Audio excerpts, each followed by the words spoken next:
Okay, you guys, do you have plans this fall? Guess what? We have plans for you. September the 13th, fall in Nashville is amazing, and we would love, if you live out of state, for you to come be with us and experience the beauty of Tennessee and a whole day of learning. We're hosting a conference called Raising Capable Kids. Jump on our website, check out the show notes for a link, and we'd love to see you there.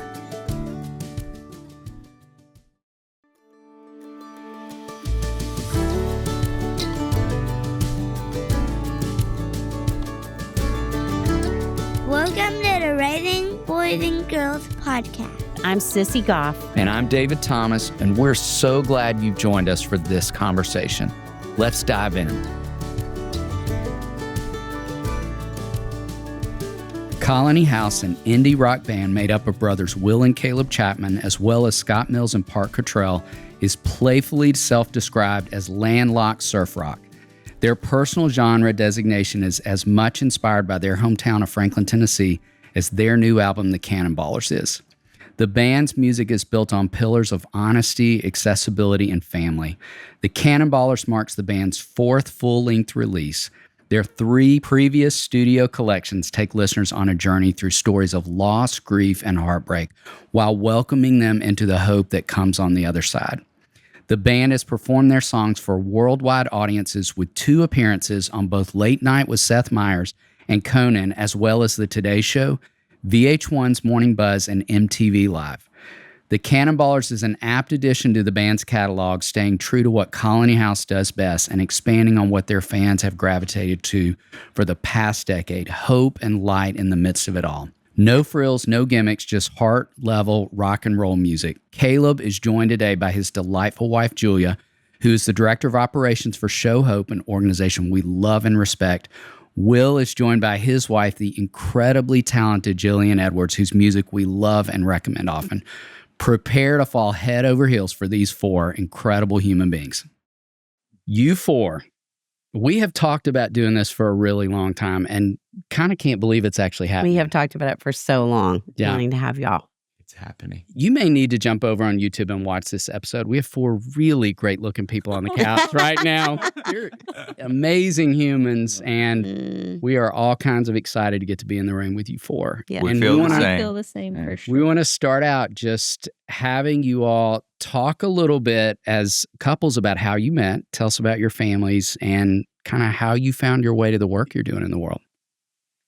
Totally. I mean, I can Start us off start there a little bit. Okay, so let me move this. There you go. Me and Jill first met in, I think it was 2011. Is that correct? Am I doing good so far? Yes, you're great. And we met. I was at the time I graduated high school in 2009, and I was playing drums for a buddy of mine that was a young producer that was in Belmont at the time, doing the classic young band producing, music. And he was having me play on a bunch of stuff. And he was like, "Hey, after the session, you should come over to our house. It's just 3 or 4 of us dudes live in a house in 12 South. And we're going to watch," I think at the time, I might be jumping around, but at the time, I think the Texas Rangers, which Jill's from Dallas, were in the World Series. And he was like, "We're watching the World Series tonight. You should come over." And wait, this is a great part of this story. I'm already liking where this is going. I just remembered what you're about to say. It's awesome, though. Anyway, I get there, and I think it's just dudes at first. And then, slowly more and more people come, and Jill shows up. And she walks in, and I think this was the story, right? Where you walk in, and she has a burger. She has, a styrofoam, Not just any burger. It was, remember Fat Mo's? Yes. Yes. Yes. Love Fat Mo's. So I had in gotten myself comes- a to-go burger. in comes walking with the the classic, just styrofoam, it was just a burger and some fries. And she was like, "What's up? I'm here for the game." And I was just like, whoa. And at the time, I literally was like, "Hey," it was kind of one of those moments where I was Who's girl with the burger? yeah, which sounds crazy, but it literally, I was kind of like, dang, that's such a power move. Walking in, it's the World Series. She was also move. from Texas, and she was like, "My team's," yeah. I was like, come to find out, she doesn't really care about sports at all. But at the time, she was like, "Woo, Rangers! Got my burger!" And so I was like, "This is it. This is so awesome." So anyway, I think that was the first time we saw each other, and then at that moment, or in like fast forward, I think within a year, we got married. Wow, And within a year. but there was a lot of like small connections of like I knew she went to Baylor University, which is where my older sister went. And we had spent some time playing music at that school. And so like after meeting her for the first time, it was kind of one of those where I was like, oh, I feel like we know a lot of the same people. Baylor's like a small school kind of community vibe. Mm-hmm. And then obviously found out she played music. And so we kind of like hit it off on that. And I feel like that was kind of the initial how we first met. And your first date, you brought her to our house.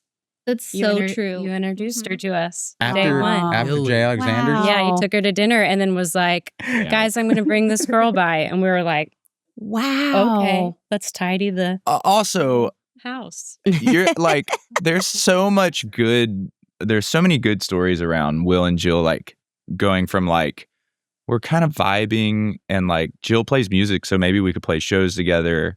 And let's go do a Texas tour. And Jill like hopped in the van with a bunch of dudes. That's true. Just by herself, and played like, I don't know, 6 or 7 shows. And she'd be like, we'd show up and she would be headlining and we would like play with her as her band. And she'd be like, guys, there's probably not going to be anyone here. And we'd show up at these like coffee shops and there'd be like 300 people. That is That's not at the a lie. time. That is not. We have photos and video evidence of this. And we'd walk in and we'd be like, what? Sandbagging, Jill? Like, what the heck? You're a superstar. Texas, absolute. Anyways, I remember on that tour, we celebrated your birthday, Will, in Dallas. Mm-hmm. And Jill, we were like dropping Jill off because she was going to hang with her family, I think. And we were going to carry on back home.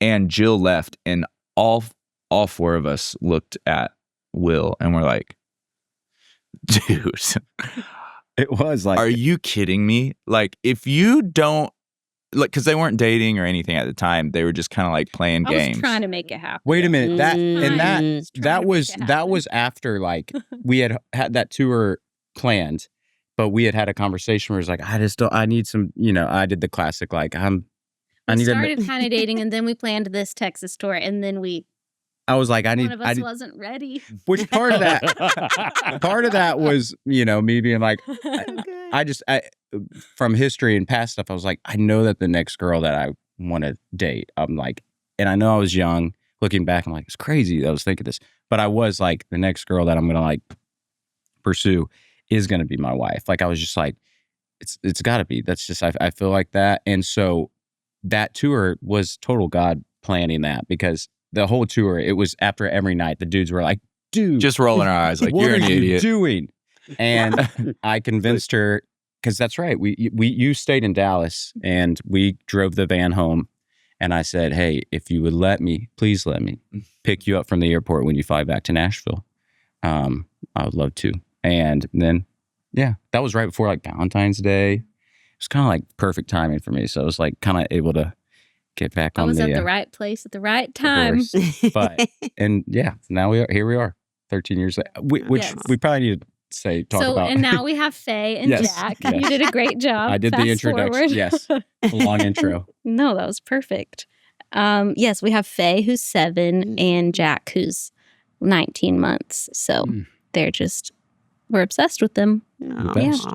Incredible. Angels. They have a special age gap where Faye is kind of like his little extra mom, and she loves him so much, and he loves her. Yeah. That's it. And what are we, 12 years now? 12 years in. This will be 13 this December, I think. Yeah.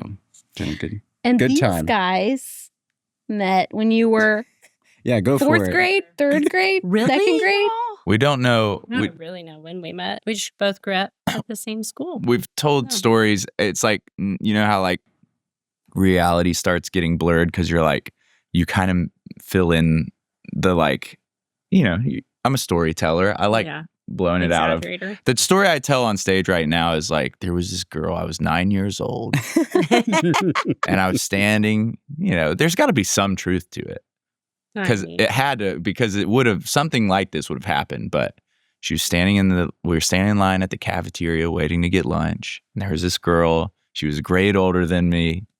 And all my friends were like, dude, if you play guitar, like that is a absolute flex as like a 9-year-old. You can play guitar. If you could write her a song, you might have a chance. And so it took me a long time. It took me 10 years, but I finally finished my first song for Jules, and I gave it to her on our 1 year. Yeah, we were already married. You already had our 1 year wedding anniversary. Yeah. But so it's not totally true, but we got married when we were 19. Wow. Our families were best friends. Will played basketball with her younger brother, and so she grew up in Kingston Springs. We grew up in Franklin. Her home was like kind of my retreat. It was a farm out in Kingston Springs, and sweetest family in the world. And yeah, when we started dating when we were like 16. That's right. My sister called me. We would babysit together all the time. My little sisters, and who are like 10 years younger than me. And my parents, in hindsight, they were like, we just left a 15 and 16-year-old boy and girl at home by themselves, and it never crossed our minds because we knew each other for so long. Dating was kind of a scary move for us. We never, because it was like, it wasn't like, we were best friends, because it was like, no, we were seriously like intertwined families. It would have been a big bummer if something would have come between us. So committing to dating, I don't think we really told anyone for a while, because we were like, let's just. When I told my mom, she goes, oh, and she loves Caleb more than she loves me, is the joke we always make. He bought my parents, my favorite child is my son-in-law t-shirts for Christmas last year, because it's true. But yeah, it was scary as teenagers, to cross the. My sister called from college, from Baylor, and she was like, what you up to, Caleb? I was like, me and Jules are going to have dinner, maybe meet the fams for dinner or something. And she was like, are you dating yet? And I was like, hold on. And I put the phone down. I was like, Jules, maybe let's start dating. And she was like, are you serious?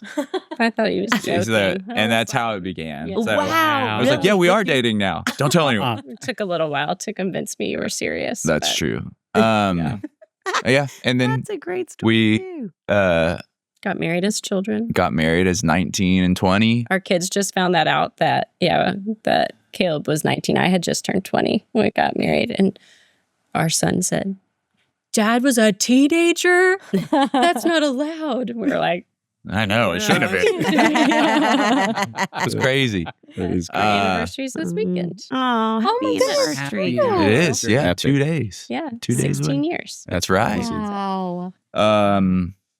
And we had our son 10 years ago, Noble Day Chapman. And then Olive Eloise is 7. And they're pretty much complete opposites. And I'm sure we'll get into this, but it's like, I thought parenting, like, I thought we kind of had a little bit of like power on what these kids would turn into, but I was like, I think we kind of did the same thing. And these kids are totally different. One's just like as mellow as can be, and one is on like full gas the whole time. So like, all right, here we are. But yeah, that's our backstory. The origin story. Those are great stories. Great stories. Well, y'all are in as we were talking about, our Music City series. And so we would love to know, each of you, a band or artist who has shaped you and why. That's awesome. Love it. Let you go first this time. Oh, okay.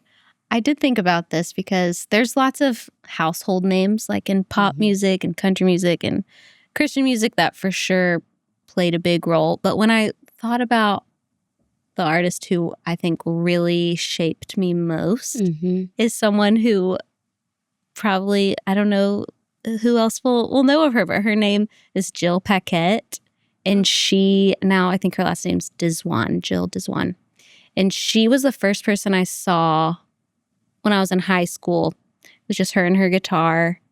And she just would play songs about God and play songs about relationships. And she was kind of genre blurring. And I think seeing her made me realize what I wanted to do. And yeah, so there's lots of, like Mariah Carey, 90s Mariah. Oh, yeah. Always up there. To the other end of the spectrum, like Alison Krauss is deep favorites. But yeah, this wonderful girl named Jill Paquette, I think most shaped me, probably, which I don't even know if I probably showed you her music along the way. Have you met her? I have met her. Oh, yeah. good. She would like do, someone from our church hired her to do like a backyard private concert, youth group stuff. And she was just so kind. And yeah, I've followed her along the way. I'm not sure if she's releasing a lot of music these days, but yeah. So cool. That's amazing. Yeah. Mm-hmm. So I haven't met her. You haven't met her. Okay. Yeah. Nice. Well, I have to acknowledge from a just playing music standpoint, my father, obviously, is probably the reason why, I don't want to speak for Caleb, but a huge reason why we are playing music and have been doing it our whole lives, just watching him at the level he was doing it. But also on the other side, just who he was the whole time. Because we were kids when he was kind of like just really in it. And it never felt like he wasn't there, And so I think as we get older, that's a huge, it's an easy one to be like, oh yeah, Dad. But it really is true. Like when I think about am I going to do this and be a husband and a father and also just, travel and do this thing. So that's definitely like been more recent of like, man, he was awesome. He was amazing the whole time. So, and not to mention him being like, hey, you guys, if you practice hard enough, you can be my band when you're 15 years old, which looking back, I'm like, he was very generous. We weren't that good, but I think it was more like, he was like, oh, that's kind of cute. It's kind of cool. Yeah. My boys are up there. But playing with his band, just like from a professional standpoint and learning from those players, definitely was very shaping in the sense of just like musical and playing and decisions and all that. So shout out Pops. Another band, there's just so many different ones. I'll say I was going to go the U2 route, which I will because it's U2 and they're the best band, I think, maybe of all time. I don't really need to dive super into why. It's just U2. Right. And Google them. Google them. If you don't know who U2 is, check them out. But a band that we've gotten a chance to become friends with is Switchfoot. And kind of same energy. It was like, I remember my dad for the first time putting in the Beautiful Letdown record, when me and Kayla were in middle school, maybe just starting high school. And it was like, oh, this is it. This is what we want to do. And then getting to go see them and then fast forward, they took us on tour, and or we've done a few tours with them, but just always, whenever you're around those guys, it's pretty life-changing because they're just kind of the best dudes. They're the sweetest guys. They're always encouraging. They never look super bummed. Or I think one time we did see John. Kay was like, I can't believe it. I think John looks a little bummed, and it was after a show. I think he couldn't sing. He was his voice was giving reason. out, and it was like he wasn't bummed about anything else. He was just like, I can't perform, and I was like, of course. But we've gotten to know those guys, and it's mentors and just the way that they've done it, and they're just so sweet, positive, and obviously touring can be really hard. But when we were around those guys, it was just a massive just encouragement and pleasure to be around them. So, and I always feel like that around them. So, shout out Switchfoot Boys. All of them. Jules, this is a good question for you, Jules. I want to know. Yeah, I do too. I am not. Is it, let's be honest, is it Jason Mraz? No, I can't believe you just said that. Caleb was giving me this is the backstory there, and y'all can cut this out. But Caleb was giving me, he was giving me a hard time the other night. This was months ago. That like, remember you went through a heavy Jason Mraz season. And I was like, I did not. I don't know what you're talking about. That's not cool. No offense, Jason Mraz. But I was like, I remember the CD sleeve. Yeah. Like you had Jason Mraz in the CD player a lot. And she was like, oh, come at me. So I put it on Spotify and I was like, and he pulled up like, I started at the end. I was like, I'll go to a deep cut. And I knew every word. It was still in my head. And I was like, she just started, it's a remedy. Now that's not a deep cut, but she like had it. She just started like. We were laughing so hard. That is because awesome. apparently somewhere, I can't remember like It gets locked what away to pack my kids' snack for school, but I still know Jason Mraz lyrics. So that's embarrassing. So but I am not, musically inclined and have never really been a enormous music consumer. I mean, I love music and She like played it. Maria in Sound of Music, though. Oh She my is. god! She is musically. Right. You're musically She's not inclined. giving herself enough credit. No. And gosh, this is maybe even more. This is not Come on, embarrassing go. because you know what? I Just dragged say it. Jill to this concert, but as a young woman, I think it helped instill a lot of independence in me. Was the Chicks Wide Open Spaces album? Yeah. I really Yes. listened to that a Yeah. lot Me too. and could sing every word of that Yeah. proudly. There you go. For sure. Great. Yes, yes. Great answer. That is a great Mhm. answer. Thanks, guys. Nailed it. I can't believe you told me. No, it's just a good story. Good stuff. I mean, me and Will we're like 16 months apart. So Wow. a lot of our answers will probably be kind of similar. But I do remember, Switchfoot, you have to say, because they were like the band of brothers that my dad brought home. They were on the same label as my dad. And he brought home their first CD, Legends of Chin. And that was like a band. There's not a lot of bands that I could say I followed since the first CD, Mhm. and we were kids, so that I remember, running into them, I think at like the Bellevue Mall or something. And because they were playing a show in town and my dad introduced us. And then of course, John went on to release some solo albums, which was very timely when those first came out. And so I would have to probably align with Will on, of course, my dad. Switchfoot Boys have been so encouraging before we knew him and since. And this is just a fun story.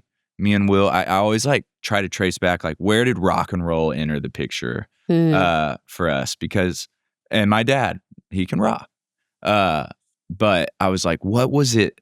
What was the moment when it was like, I want to be in a band. I want it to be loud. And it was because of my dad, because he was driving us to the lake, I think.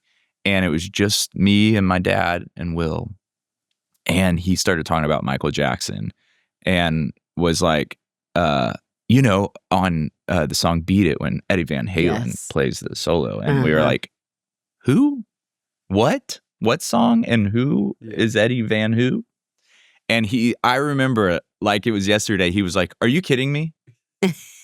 You don't know Beat It and you don't know Eddie Van Halen? And he pulled the car into a Walmart or a Target. It was one of the two. I think, I remember it being the Brentwood. Target? Right. The Target, yeah. And he went in and he got the greatest hits of Van Halen and he got the greatest hits of Michael Jackson. And I remember, like, it was like, I can remember what the jewel cases look like. And we just played those. Dad had to censor a few, specifically the Van Halen songs. Right. He like, those two albums became like I don't know, we just inhaled those. So gotta give it up for MJ and Eddie Van Halen. True. Yes. Yes. Anyways, That is a good story. Yeah. So fun to hear those stories. I know. Pretty awesome. And to think about those being part of the evolution of this incredible music you all have created in the world, which we're excited to talk about. thank you. And now a quick break to hear from one of our incredible sponsors who make the podcast available. Sissy, our Music City series has got me singing in the shower. Connie asked me recently if I thought I was the fourth member of Lady A. I'm afraid those three amazing folks are doing great without you. But you can feel great about singing in the shower thanks to one of our sponsors, Jolie. Jolie is a beauty wellness company that purifies the water we shower in for better skin, hair, and overall well-being. Jolie's filter shower head is best in class for removing chlorine and heavy metals. It's the only lab-tested and clinically trialed filtering shower head on the market. Clinically proven to reduce hair shedding in 81% of people. Lab tested to reduce hair frizziness by 40%. Lab tested to maintain color retention. Lab tested to protect the hair's surface layer. Jolie still gives strong water pressure, which is very important to me, and fits all showers as the plumbing pipe size is universal. Jolie will give you your best skin and hair guaranteed. Head to jolieskinco.com/RBG to try it out for yourself with free shipping. And if you don't like it, you can return your Jolie for a full refund within 60 days, no questions asked. I just took a little road trip with the boys to Chattanooga. We had a blast. We went to the Science Museum, we went to the aquarium, we even rode on and then slept in a choo-choo train. You are the best aunt. I'm getting good at road trip activities, entertainment on the go, and I'm here to help folks out. Whether you're staying home or heading out on summer explorations, KiwiCo is inviting kids and kids at heart to enjoy the Summer Adventure Series. KiwiCo encourages kids to get outside and explore and keeps them off their screens. Awesome projects from the Summer Adventure Series like the archery set, where kids build their own bow, help to turn the outdoors into a playground of learning and fun. Henry and I just built the remote-controlled snake robot. I told him that is the only snake I want to see at the lake all summer.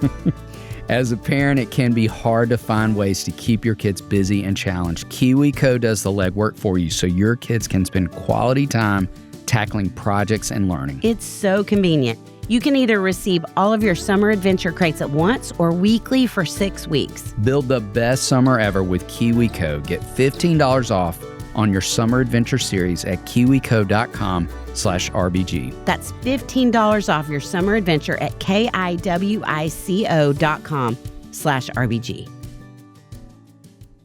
And now back to the show. Let's jump to Colony House for a minute. You all have had some incredible opportunities and places you performed and opportunities you've been given. And do you have a particular, like, what in the world moment that stands out to you? Red Rocks is always an easy one where it's like we got to open a show. We were out with the band called Need to Breathe, amazing band, And Switchfoot. Oh, and Was Switchfoot on that show as well. tour. Wow. And I think it was Need to Breathe's first time ever playing Red Rocks, and same with Switchfoot And Drew Holcomb. and Drew Hawkins. Wow. So It was a what a it was show. it was a epic tour, and it was right after our first record. And I just remember being like, you've heard in the legendary concerts at Red Rocks, and you've heard about how amazing of a venue it is, and then you roll up and you're like, whoa, it is all true. And my parents flew out for it. Noble had just been born. Caleb Noble was there. Aw, Noble was there. And Her I whole remember your family was there. No. Yeah, and it was just the venue's incredible, and then just to like see all of our family there. And I was also playing drums in Need to Breathe's band on that tour. Huh. And so it was just cool to experience, obviously, our show and like be like, dude, this might be the only time we ever get to play here, but also like, wow, we get to play here. And then being like getting to play with a band like Need to Breathe, who had at the time had a ton of success, but them experience it and see it from that point of view. And so it was just a special like evening all around, getting to play a lot of music on that stage. And it's just it's an insane venue. And it's just, in Colorado. It's not, you don't have to travel far to get to it, which is so awesome. When you break it down, you're like, we have that here. It's so sick. But that's one. Yeah. I could think of a lot, but. Yeah, that was a special moment for sure.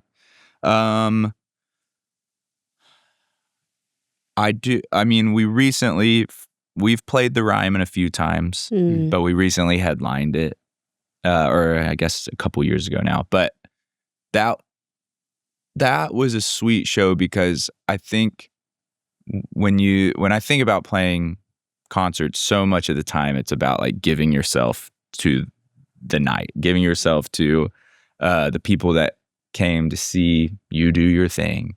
And that was one of maybe the only show that I remember like almost competing with how much we were getting from the audience, because it was just so supportive. And it was almost like everyone in there was like, we know what this means for y'all. Wow. It's a band of boys from Tennessee, and they've backed their dad in this venue. They've opened for bands in this venue. They've seen their favorite concerts in this venue. And that's not, that isn't accounting for the history of what the Ryman is. And so there was a moment in the night where we brought my dad out on stage, and my grandpa was in the audience, which, that was maybe the first time grandpa had seen us play a show. And he still sells guitars at Chapman Music in Paducah, Kentucky. He still teaches guitar lessons, and is truly kind of where it all started. And my dad started telling this story, and he was like, when the boys' grandpa was their age, he would come down to Nashville, and he would park his car outside of the Ryman. And that was before the Ryman had AC. And so all the windows would be opened, and he would listen to the Opry, and he just he would sit out on his car, and he would listen to these songs and dream about a moment for maybe him to play the Opry and for him to play music on that stage. And I didn't really know that story. But it was just this, I was really emotional in the moment, because I was like, wow, my dad, who is certainly set the stage, no pun intended, for us, and has like walked this road so that we could walk it in his footsteps, is honoring the man who probably gave up so many of his dreams to make sure that he was there for my dad. And I was talking with our neighbor about it, and I was like, on one hand, you're like, you almost feel not guilty, but kind of like, oh, am I living a dream that he never got to? And my neighbor was like, absolutely not. Can you imagine your grandkid getting to live your dream? Wow. Like, wouldn't that be better? And I was like, I've never really thought about it like that, but I get goosebumps thinking about it now.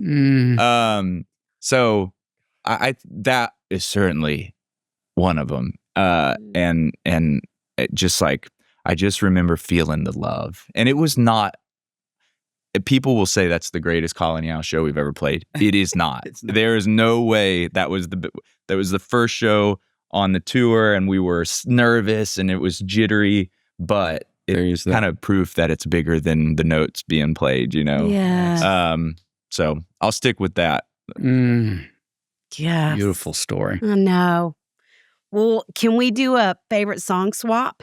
And will y'all talk about your favorite songs of Colony House, and then will you talk about your favorite song of Jillian's? Of course. I know mine. Go for it. Mine is Where I'm From. It's a good it's song. perfect. And also music video matches the level. And yeah, I don't want to quote you and embarrass. No, you're good. That's fine. You're good. That's fine. I shouldn't. Or No, that's fine. just I should. go for it. Little C.S. Lewis, Caleb vibe of, wow, it's hard to not sing it. I'm not going to sing it to say the words. I can. What part? I got you. The rain. I can I can in the feel middle. it when it, in the middle of the rain, in the warmth of a fire. Yeah. I can feel it in the middle of the rain, in the warmth of the fire. I can feel it when my heart starts to break. I was born to desire where I'm from. Yeah, that's so good. Thank you, Jilly. Yeah. Beautiful. So good. But the drums really. Yeah. The drums Drums are really, it honestly takes it to the next level. Totally. It does. Totally. It does. Well, I'll just echo. Obviously, I could list out a lot of songs, but I was telling her the other day, I was like, so flying right now has been don't love flying recently. It's kind of been the last year or so. Probably the fact that I have a lot more responsibility that I'm leaving at home. And yeah, it's just harder to say bye. And so I can just get on edge when I fly. So pretty much every flight, I just listen to Jill. And she has a record called Meadow that, pretty much just, I was on a flight last weekend. Was it last weekend? This past weekend. And I literally, the whole flight, I was just repeat. So that record, so I'm not going to say song, but that whole record. And then she recently has written some songs that were definitely more on the personal side. And she wrote a song called Worried. That was, it's just I got to record it with her. But what's cool about it is she recorded it. I kind of recorded her as doing it as a demo where it's just her and a guitar and one microphone, very not professional. And she just played it down, just to have the idea. But Jill was like, I think I love it and I want to keep it just like that. And so it is literally, we put it out and she wanted to put it out like that. So, but it's a very personal song and, but yeah, it's incredible and helps me out a lot. So very appreciative. I can't speak anymore today. Thank you. Thank you. Oh, thank you. We'll link to all of very those in the kind. show notes so everybody can listen. Yes. That's sweet. Yes. Me too. Thank you. Of course, Bubs. Y'all are gonna make me cry. I can't look at Jill and not cry. Well, this is not as on a serious note. And this, I asked Caleb about if it sounds narcissistic to say Julia is my favorite song that he wrote, So but good. Not at all. He played it for me when I was in a postpartum, very insecure 3-year-old and new baby phase, and it was very life-giving and still is. So I'll say that one, but they're all my favorite. And this new album is full of new faves. Good, Wait good. to hear it. Yes. Funny story about the song Julia. I'm just going to jump in. It's probably the hardest song Caleb's ever written. Just from a technically, it's weird time signatures. It's in and out of and we play it at a lot of shows. And every time I press play to start that song, I think all of us are It's it might all fall. it's one of apart those songs at this if you point. miss one thing about it, it's it's just going in. hey, time out. Can we just run that one back? It's you crazy. can't pick up. Which we've done. Caleb, I forgot. He forgets the very first. There's a lot of lyrics in it, and they're kind of So good. they're just not. They don't make sense. They they don't make sense if they're not sung in the proper order. And it's man, if I don't get that first one right, then downhill. nothing. My brain won't get triggered by the lyric before it. Anyways, It's always so pretty. Thanks. It is. Anyway, sorry, I chimed in, but Caleb, back to you. yeah, that was a lob for you, question wise. Thank you. My favorite song of Julie's. Yeah. Honestly, there's only one time I tricked Jules into singing background vocals on a song. Oh, nice. I didn't mean to trick her, but it did happen. We have a song called I won't even say the name of the song. Say it. And You'll never. and I was like, Jules, I hear I think it might be cool to have a female vocal at the end. Can you just sing just so I can hear it? And she was like, babe, no. And I was like, please. And I got her to do it. And then she kind of got into character. And I was like, come on, send it a little more attitude, a little more sassy. And then it kind of ended up being a vibe. And the guys were like, we can't change it. It's perfect. And it's on the record? It's on. is. It's on. Never Ooh. Well, it's either Jules' voice or Jill's voice. So if you hear, well, I guess we did another cover or a song with Sierra on the last album. That's true. Okay, Jill, Jules, and Sierra. Diving. Those are So good. okay. I do have to say for Jill. Oh, you don't have to answer I about answer me. for Jill. Oh, y'all. Just- Well, I hesitate because there is something with artists. We have this kind of disease of like being allergic to our old music, where we're like, ugh, you like our first album? We're so much better than that. I'm learning that like that is such a bogus thing because it's like that was me too. I did that. I made that, and the kid that wrote those songs, that was all that he was so about that, and he worked so hard on that. And it's kind of like falling in love with like a picture of yourself when you were younger, and you were like, oh, that was a rough patch. It's like, but if you can give that kid grace, maybe there's something there.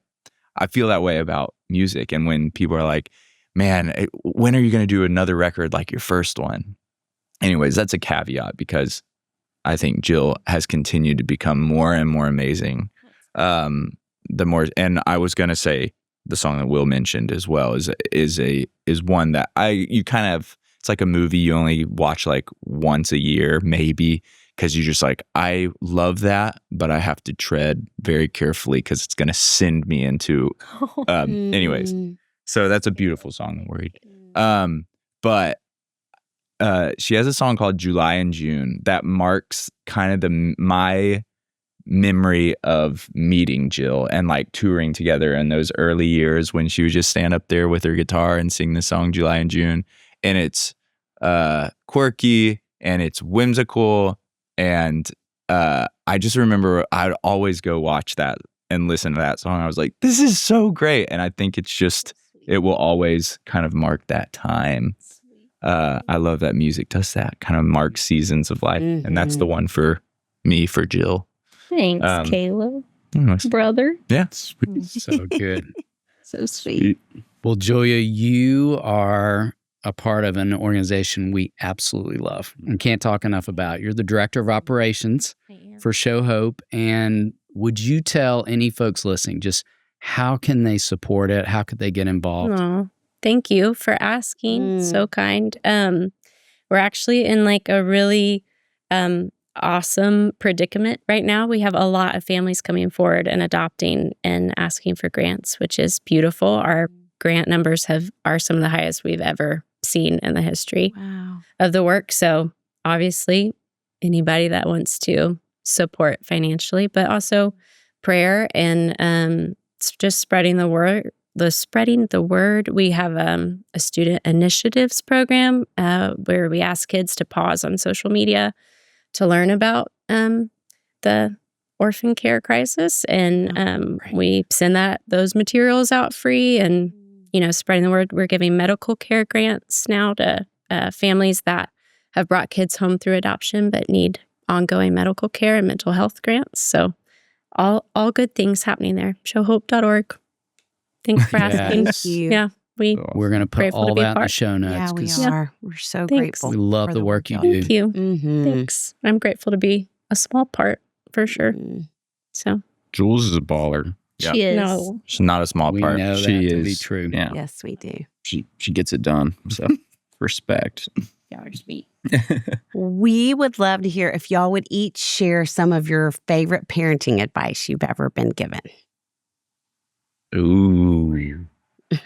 I'll go. Let's go. This comes straight from my parent, from my mom.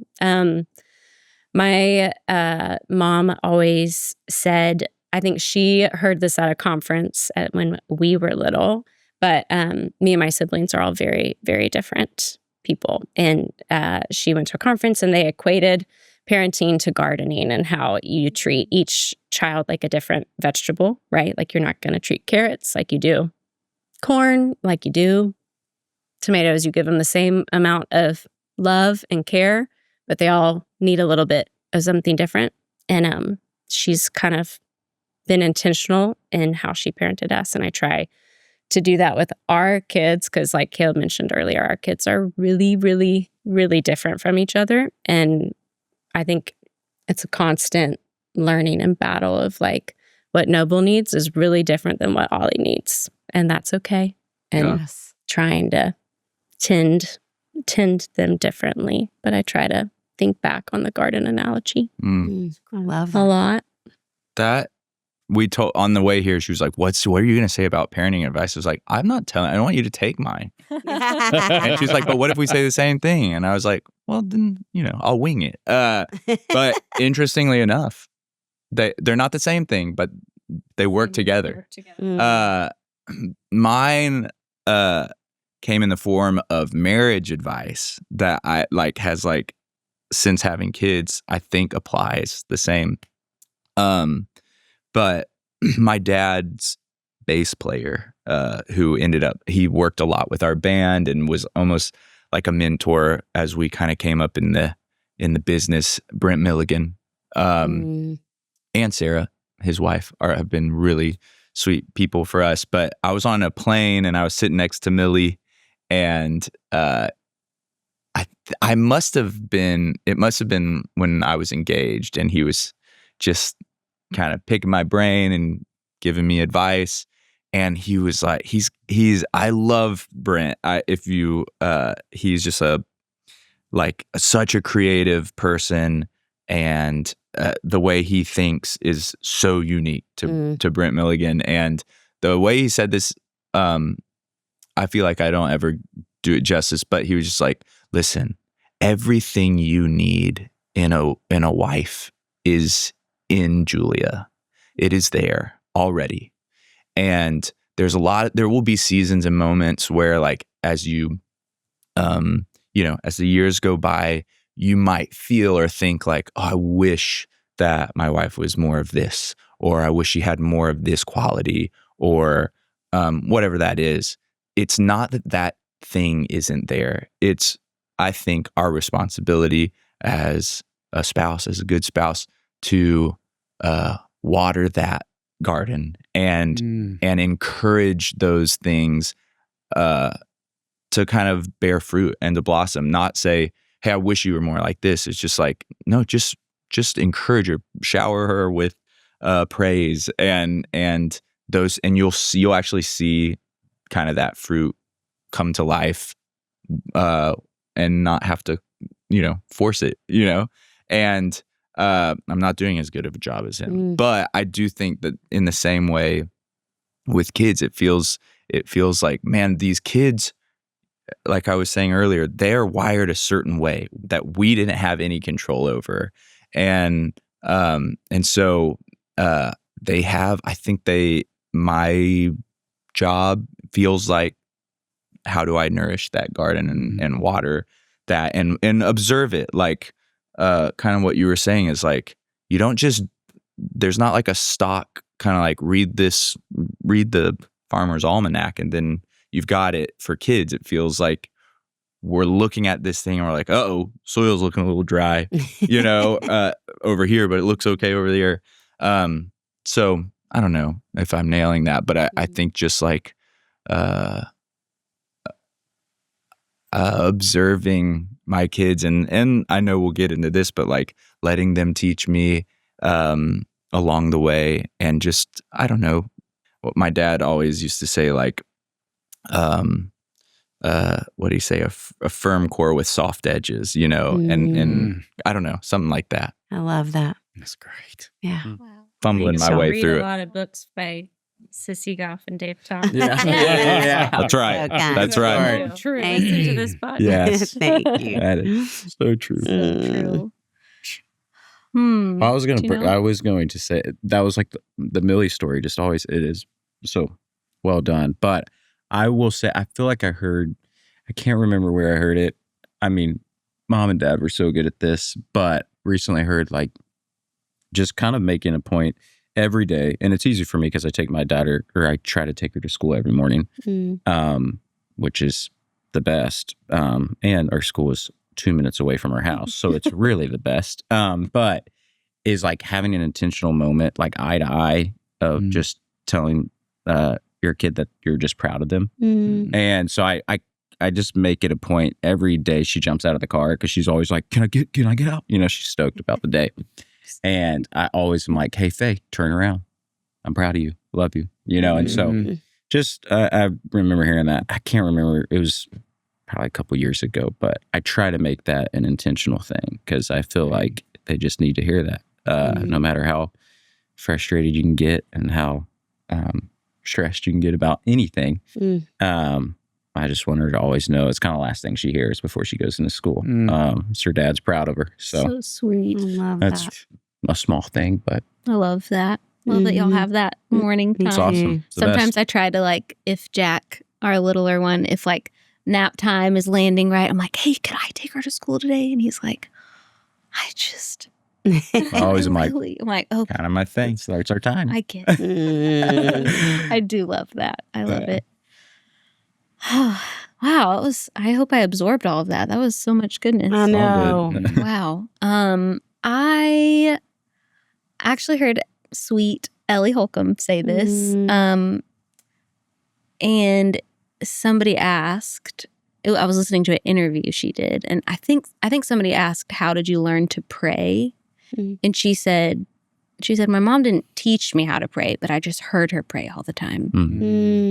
And that always stuck with me. And of course, I, grew up hearing my parents pray. And then like even meeting you guys, like on our way out to that Texas tour in the van, Papa Steve ran out and was like, let me pray over you guys real quick. And, so lots of car prayers in our world now, and just kind of fast out loud prayers because I just want it to be a normal rhythm for her and him to hear and for myself to hear. So I don't know, because if I could give them anything, I want them to have a friendship with God, So Beautiful. Yes. Awesome.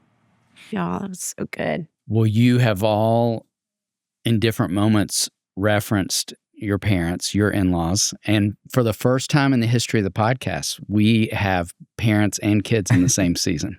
So awesome. And we may have asked your parents to tell a story about the two of you, which they did. And I can't We even might tell have had you a how couple good of it great was. ones. Yeah. Oh, I man. can't One even tell how involved good somebody one in being particular- taken out Yeah. at the knees. We did. Oh, yeah. Here's some great stuff. That was a strong one. And knowing your mom took nothing to imagine, really. Oh, Just yeah. didn't at all. And Golly. we love to flip it and have you all tell a favorite story about them. Whew. I mean, because we were just talking about this, the first one that comes to mind, because we did this awesome Caleb Noble, this ties in, just had his 10th birthday. And so Caleb, it was awesome. Caleb was like, he sent a text out to like all the uncles and some close friends and was like, hey guys, this is a big moment. And I need you to block this day. This night, we're going to kind of do just a man night. And we're going to I'm going to make it a thing. I'm still kind of wrapping my head around exactly what it is. And it was amazing. Everybody kind of brought like a letter or a blessing for him. And then after we would read it to Noble, Noble got to take a bottle rocket because he loves fireworks. And he got to take one from the person and then go light it off in the yard. That's Oh, awesome. And everybody's Yeah, like, Right. I was trying to, at first it was like going to be way more ritualistic. Like, everyone takes off their shirts. There was going to be paint and like, after each man We were said gonna lean something, in. you got to put your hands on Noble and leave your mark. And it's like, you have He a was fired visual up. representation of what, and then Noble's like, like halfway listening the whole time, like in the chair, like, yeah. And you're like, are you done? Firework? Okay, sweet. I was like, all right. I think the firework went off better. yeah, it was amazing. Anyway, Dad, I felt like he started talking about this. Someone was just asking about stories, and Dad was just talking, and he told the story of when I think were they married yet or dating when No, they were just dating. So they're dating, which is even better for this story. But they were doing what do they call them? Chicken fights. Where you're in the pool and you like someone gets on the shoulders and then you like. But they weren't in a pool. That's what's crazy about the story is they weren't in a pool, and I was like, that's extremely dangerous when you really break this down. And, Right. and my dad's like, yeah. And this is when my dad had the mullet, right? So it was like the flow was out. It was long, and they are proceeding to have a fun time, and they're, I think, just hanging with friends, and they're doing a chicken fight, and my mom gets to just laughing and about something, and she just can't contain herself, and she's like, "Hey, Steve, you need to put me down right now." And he's like, my dad's like, "No, we're having a good time." He's like, "You need to put me down right now. It's gonna be bad." And then all of a sudden, my dad just starts feeling something coming down his And they're neck and dating. shoulder, and they're warm. dating, and a little warm. She's like, "I told you to put me down." Yeah. So that's Noble love that. Noble, I think that's why he told it, because he was like, Noble's gonna love this, and because Noble loves it, he's all about that humor right now. So he was like, yeah. "Oh Yes. my goodness!" Yes. Fantastic. So that's a pretty great. I love That that. is unbelievable. I forget about it a lot, but when he brings it up, I'm Wow. like, "That's crazy." Chicken That is fight crazy. outside. You're not even in the pool. Peeing on your shoulder. Man, that's just bad all around. Just dating. It's pretty good. Wow. Anyway, Oh. okay. And you come to mind. I've got one, I think. Oh gosh. This isn't, I was trying to think of one that would feel more like intertwined with the two of them, but it works. So we were in Uganda. That's how this one starts. I don't even know why, honestly. I think we were in high school. It was around the time of like, remember the Invisible Children Yes. thing, and it was around that time, and we were going, I think Show Hope actually partnered with someone over there that was caring for some of the kids, but on an off day, at the time, the executive director and his wife of Show Hope were like, we've spent some time down here. If you have time, you have to raft the Nile. Wow. And so they told my parents this. My parents were like, okay. They're like, it's mellow, like it's super fun. You just get in the raft, and it's like a 3-hour trip down the Nile River. And so we're like, that sounds epic. Yeah. Mom wasn't even wearing a swimsuit. No, yeah, like, and mom, Little raft yeah, was what was totally was pitched. Yeah. So we get in the raft. Our guide, my mom's, as you guys know now, like, she's a party. She is a party, and she's gonna be loud. She's gonna speak her mind. She's gonna let the guide know exactly what she thinks and how this trip is going to go. And we had I think our guide was from Zimbabwe and had been deported from Zimbabwe, and was, an adrenaline junkie that was rafting the Nile for a living. And my mom, he was like, "All right, everyone out of the raft, into the water. We're going to practice getting back into the raft." And mom was like, "Oh, we don't need to practice, because we're not gonna be out of the raft." And he was like, into the water. And so my mom, that was the first sign of like, oh, so maybe things are going to go differently than we think. And then my mom starts talking more to this guy, like, "Hey, don't take the easy route, like, please, whatever you do." And which is just ammunition for someone like that. He's like, Yeah. "Oh, we're going to tip this boat as fast as I can." So we see the first rapid, and it is insane. What we realized after the fact is there's nothing float trip about this. This is like the most intense rafting that I think you can do. It would be insanely illegal anywhere here. Wow. All like Wow. I don't know anything about whitewater rafting, but it was like class 4, class 5, Oh my like goodness. Wow. massive rapids. And we go through the first rapid and hit this wall of water, tips the raft. And I remember like having this moment where I was 15, I think, at the time, and was like, I thought I was gonna die. Like that, if people ask, like, "Have you had a near-death experience?" I was like, that's the only time in my life where I remember thinking like, "You're dead, so you might as well just stop fighting." Because I remember I couldn't get up above the water and just been like, Goodness. I might as well just chill, because it ain't work. My swimming ain't doing anything. And but I do have this memory of that first rapid. Like my dad, it was like a movie where like our heads came up from the water, and it was all fast motion. It was like slow motion. Our eyes connected, and he just had this look of like, I'm so sorry, because I'm like looking probably like I'm dying, and he's like, when you see your dad in turmoil, it's like the hardest thing in the world. And he had that just straight fear look in his eyes, and then it was like back to fast, and he was gone. And we got back into the raft, and everyone. It was like a kind of like surviving your first battle of World War II. You were like, oh, so this is how it's gonna go, and that was the first of 6 rapids. My goodness. And we gave it the benefit of the doubt of like, that was the hard one. The next one will be fine. Worse. It was worse. Wow. Same thing happened, except for this time, there was a bunch of different groups there. There was like this group of British people that had recognized my dad, and they're like singing "Diving In" as they're paddling. No. I'm going deep. And they were just like, they were super sweet. They had and I remember after the second rapid, everyone same thing, just yard sail into the Nile River, and I ended up with my mom, who was in hysterics. Like she was in total shock, like blubbering, blah, blah, blah, blah. And I'm like, mom, pull it together, you're okay. We kind of left the rapid, and we couldn't find our boat. And we kind of floated. We floated up to the British raft, and the guide's like, grab on to the side of the boat, ma'am. And she, okay, it's all. She's like, mom, grab the rope, grab the boat. He's gonna pull you in. And she was, in hindsight, no pun intended, she was trying to warn everyone.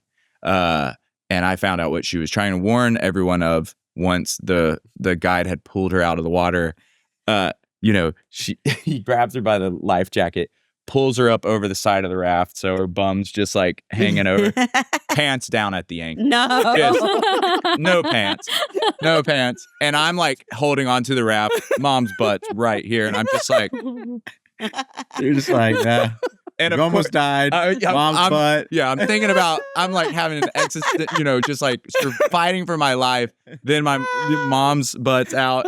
And of course, it's the raft that like recognized dad. She's, it's like the one. She's like, I tried telling you my pants were at my ankle. I was like, okay, I didn't get that from you. So needless to say, mom got out of that raft and got into like the like safety raft that is untippable and rode the rest of the ride. On that. But that was one of those parenting moments where we got out, and I remember mom and dad just being like, I don't know what just happened, and I'm so sorry that we nearly took out the entire Chapman family. Wow. So it's brutal. Yeah, there it is. What a good one. Stories. Mary Beth, you two, moms of boys, someday there are going to be stories about you tinkling That's right. and having your That's pants. right. Yeah, exactly. I'm sorry, Mom. Picture We right really- there. Yeah, sorry, Mom. They still like We really that went for kind you, of- Mom. You know what? Hey, can I, just because I want mom to look like a legend here, can I throw one more and you can decide which one to use? Because this one's too good. Now that I've thought this through, this is a better representation of my parents. I don't know. That one's pretty good. It's perfect. That is that's perfect. Awesome. But I do need to throw this one in. Me and Will were playing our first like rock concert, Battle of the Bands. No, your mom told this story. Are you You serious? did. Perfect. I don't have to tell it. It was so That's good. the one. It was It's- so good. Howled. That's the We one howled. where it's just like so Yeah. good. dad trying to like, really be diplomatic with Yep. this young lad. Yep. Mom like, hey, that's not gonna work. Yep. Talking ain't working with this. Those are my boys up there, and he's going Exactly. He's down. going down. Pretty great. So that kind of like, that's it. That is my parents in a nutshell, where it's like, hey, you need something to get done. Energy is reincarnated into our daughter. Yeah. Oh, Yeah. okay. She's got that in She's her. got the Okay. same fight. Yeah. Nice. That is tenacity. good. Yeah, it's Yeah. good. It's good. I'm glad the story was told. Yes, this is a great Special. story. We are too. Well, y'all, I'm sad that we're having to come to an end because we could sit and I was For going to say sure. talk with you, laugh with you for another, Oh, and yeah. cry with you for another 2 hours. Yeah. Will y'all say where folks can find and follow along? You said showhope.org. Colony House. Yeah, Colony House Jillian, Music. y'all, Yep. ColonyHouseMusic.com. and Jillian Edwards.co, Spotify, .co. Apple Music. Yes. Please. Yeah. and On all the Instagram. streaming. Oh, yeah. All the Colony House. things. It's Thanks. you can But- find it. Of course. It's out there. Of course. But yeah, thank y'all so much for having Oh, us. y'all. No, I wish we Y'all- could ask you all the Yeah. questions. No. I want to hear y'all talk. And it doesn't go without saying to whoever's watching or Yes. listening, but this place has played such a part in all of those stories. Hmm. In the fact that we're probably sitting on this couch together. Yeah. And that my parents were here a couple weeks ago doing the same thing. And that we certainly could go into a couple hours about. But yeah, thank you for this conversation, but thank you for what y'all do. Yes. It is Yes. it's an honor to be even remotely associated with Daystar and with what y'all do. So thank you. Wow. 100%. Thank We you. Thank love you. Same Thank about you. y'all. Yeah. Yes. Absolutely. We have loved being in your company. I know. And for folks listening right now, like the other thing I want to challenge you to do, in addition to making sure you grab hold of everything these unbelievably talented people have created and that you find out every opportunity to support Show Hope, is go see you live. That's the other thing I want to challenge folks to do. I can remember the first time I took my boys to a Colony House show. You all are insanely talented live. Thank Like, you, man. people can hear the evidence when they listen to your music, but it is ridiculous how much fun you all are to see live. So Thank you, man. Well, I Appreciate it. appreciate find where that. these folks are on tour too. That's the other thing we want. Oh, you to yeah. do. Thank you. And we end every episode with something fun and food related. So we move I like from the that. substantive to the silly. And final question is queso or guac, and what's your favorite taco? Truly too hard. That is too I didn't hard. see Yeah, that one. That one's Complicated at the end. Queso. Yeah. Put them together. I mean, I'll say, oh man, this is tough. I'll say guacamole because we make it a lot, and I just love guacamole. I also love queso. I That stinks. know. I know. Probably the same. You can say both. But and favorite taco, just like out there, that's just like Mhm. I mean, huge shout out to Ladybird Taco. Yes. So true. Because I So think true. it's as good as any taco I've had. And so I'm gonna say, I mean, breakfast tacos are it, and Ladybird is the first to do it in Nashville, in my opinion, the right Mhm. way. And so Mhm. shout out to Gabe and what they're Kiwi. doing. Yeah. Kiwi, yes, they're crushing it. They are So crushing it. Ladybird Taco, I could say a lot more, but that is the first one that came to mind. True. And local love. I think I have to say guac too. We definitely have. We had it last night. Yeah, we I make mean, it all the time. We have guacamole is a staple Mhm. in our house. Favorite taco. Will makes chicken fajitas once a week at Oh, least. okay. They're really good. Thank you. That's very generous. But Ladybird, we might be going to Superica tonight. Oh. And Superica is also Super is up incredible. I thought that too. It's closed tonight. I was going to go tonight. there. Don't touch Side Thank note, I you. don't know. That would have been disappointing. yes. Thank Would have you. been awesome to see you. I know. It Twice would have in been one so day. fun. That would've been amazing. Yeah. But we have a solution. Tell them in light of Superica being closed. Sissy went to college with the guy who started Superica. Oh. They're great friends. And he He's just awesome. opened another place in Nashville that's incredible called Little Ray. Yep. So, it's really good. Y'all, it's amazing. Oh my The goodness. magic of that's- Superica in a different Wow. spot. That's on huge West to End. know. Mhm. Yes. Little Ray. It's Little Ray. really good. Thank you for Love it. that. Maybe we're going there. You'll tonight, love it. Maybe 100%. with Got it. Sissy. With Yeah. Sissy. Yeah, see you there. Oh, we're queso We're family. Yeah, I was gonna say. As much as I yellow, want to be white, as I love guac, but I think can't think- live without I queso. think queso. I mean, a 10-year-old dude it's queso. Oh, I mean, that for is sure. grown up. That's it. But I mean, Ladybird breakfast Mhm. tacos are kind of They're my creamy. favorite thing in the world. Just Yeah. had some the other day. Yeah, I'm trying to think of something like cool and avant, out there that I could like impress someone with. But There's so many. Yeah, I mean, Lady Bird to me is just is everything. You need it in a taco. It really is. Quality And the taste. salsas. They're not trying to do anything. They're just. It is what it is. Yeah. So good. I'll take people if I have friends coming in town. It's an easy place to be like, Yeah, we got to hit Lady Absolutely. Bird Yeah. just to see it. And the coffee's amazing. Yes. It's dialed. Yeah. Respect. Go on and on. I'm hungry now. Yeah, I know. You said more about Go the by on the taco and the way guac. Yeah. I'm hungry. Oh, Y'all, man. thank you. What a Yeah. gift to be with the four Yes. of you. Yeah. Thank you. Anytime. We love you guys. Yeah. Anytime. David, what a team we have that we get to call friends who help make this podcast possible. Chris Starrett, our engineer, Our management team at KCH. and we are thrilled to be a part of the That Sounds Fun network. Our music was created by the insanely talented Dave Haywood of Lady A. And if this podcast felt helpful to you, please consider subscribing, liking, sharing, all the things. We are grateful for you and cheering you on always.